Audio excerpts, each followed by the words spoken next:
Assalamualaikum warahmatullahi wabarakatuh. Selamat pagi, Bapak, Ibu, dosen, serta rekan-rekan sekalian.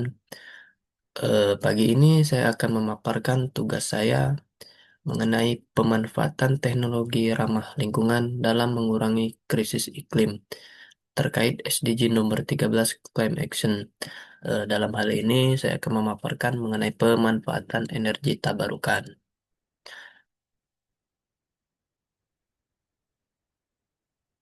Sebelum saya memaparkan tugas saya perkenalkan diri terlebih dahulu.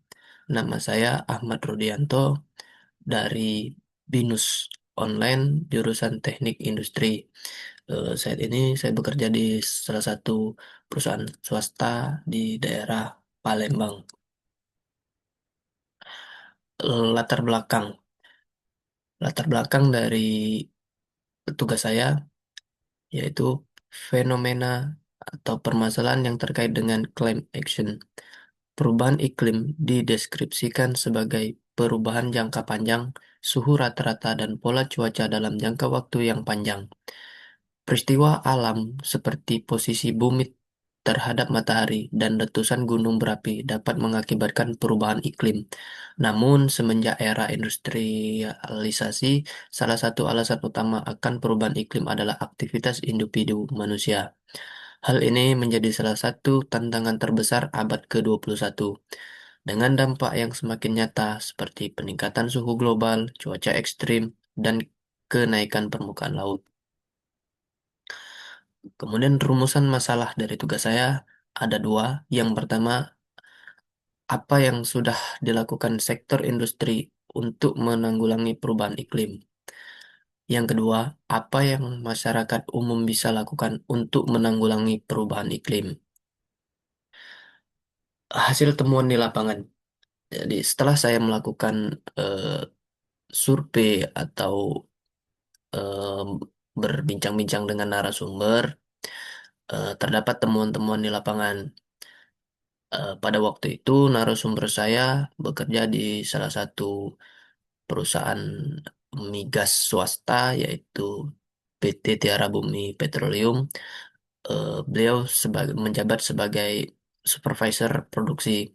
Namun, pada waktu itu saya tidak terlalu banyak dapat berkomunikasi karena narasumbernya pada waktu itu dalam posisi libur kerja. Eh, Berikut hasil temuan di lapangan yang telah saya rangkum. Yang pertama, perusahaan narasumber sudah menggunakan energi terbarukan. Eh, Pada waktu itu penjelasan dari narasumber, perusahaannya telah menggunakan lampu tenaga surya.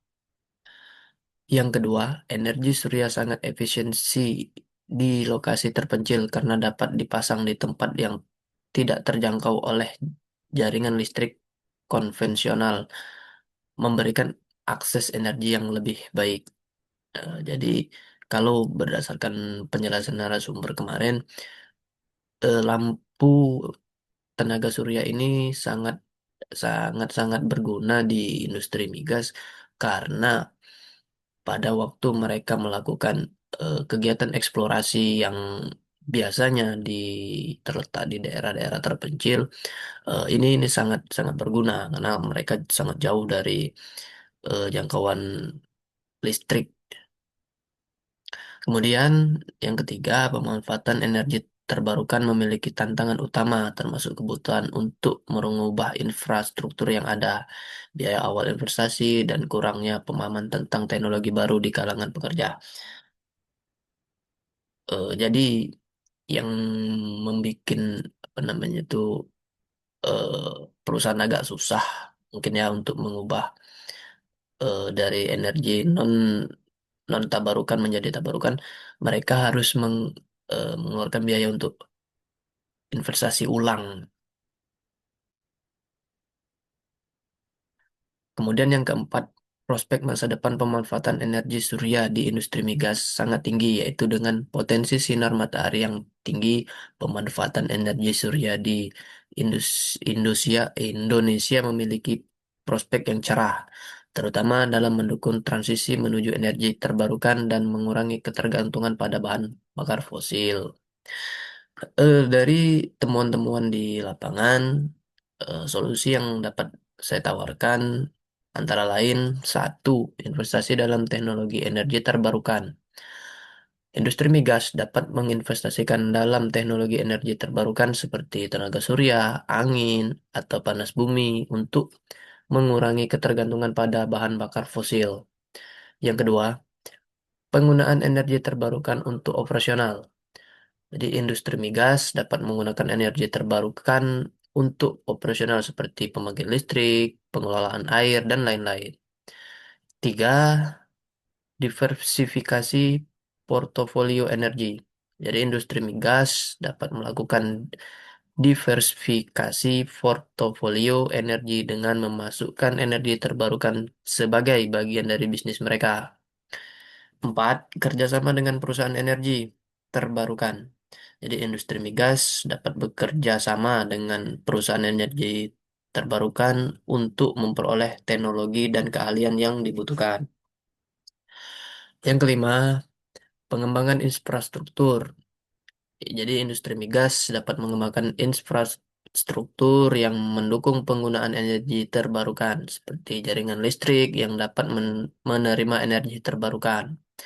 Enam, insentif dan kebijakan pemerintah. Jadi pemerintah itu dapat memberikan insentif dan kebijakan yang mendukung penggunaan energi terbarukan pada industri migas, seperti pajak yang lebih rendah atau subsidi untuk investasi dalam energi terbarukan. Tujuh, pendidikan dan pelatihan.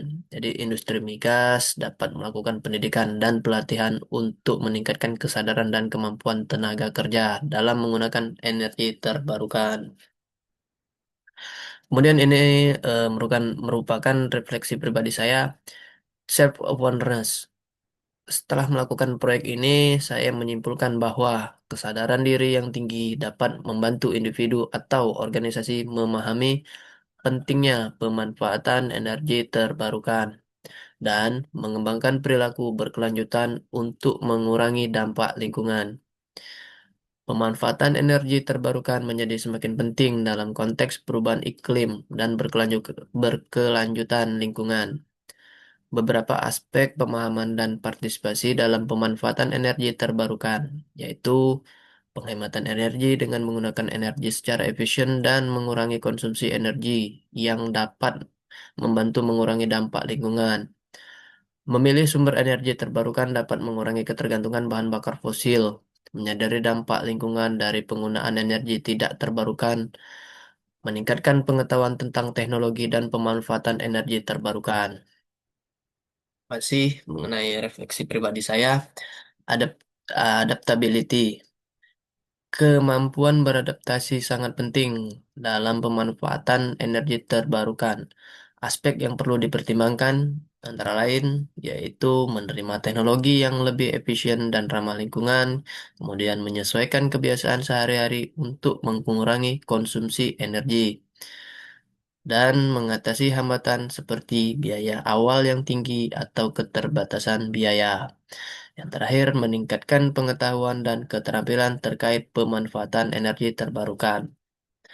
Yang terakhir ini masih refleksi pribadi saya, kolaborasi.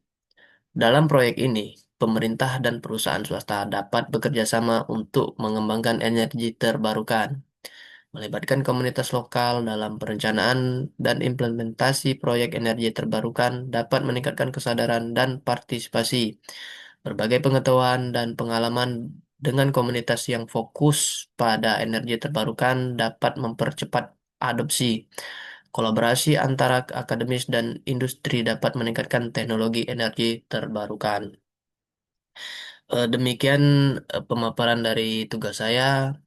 Eh, Mohon maaf apabila terdapat eh, kata-kata atau penjelasan yang kurang pas.